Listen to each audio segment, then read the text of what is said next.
بسم الله الرحمن الرحيم. وما أصابكم يوم التقى الجمعان فبإذن الله وليعلم الذين نافقوا وقيل لهم تعالوا قاتلوا في سبيل الله أو ادفعوا. قالوا لو نعلم قتالا لاتبعناكم هم للكفر يومئذ أقرب منهم للإيمان يقولون بأفواههم ما ليس في قلوبهم والله أعلم بما يكتمون. الذين قالوا لإخوانهم وقعدوا لو أطاعونا ما قتلوا قل فادرءوا عن أنفسكم الموت إن كنتم صادقين.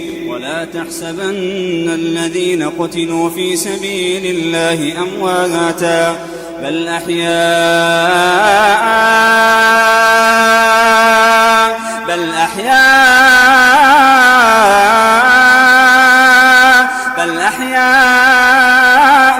عند ربهم يرزقون.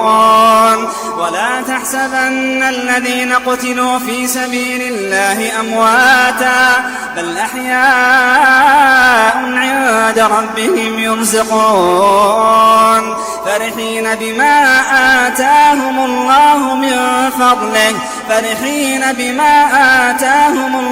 من فضله ويستبشرون بالذين لم يلحقوا بهم من خلفهم ألا خوف عليهم ولا هم يحزنون. يستبشرون بنعمة من الله وفضل وأن الله لا يضيع أجر المؤمنين الذين استجابوا لله والرسول من بعد ما أصابهم القرح للذين أحسنوا منهم واتقوا أجر عظيم. الذين قال لهم الناس إن الناس قد جمعوا لكم فاخشوهم فزادهم إيمانا وقالوا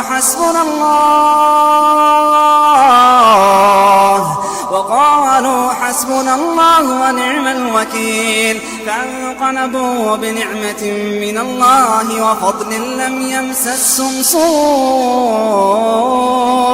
واتبعوا رضوان الله والله ذو فضل عظيم.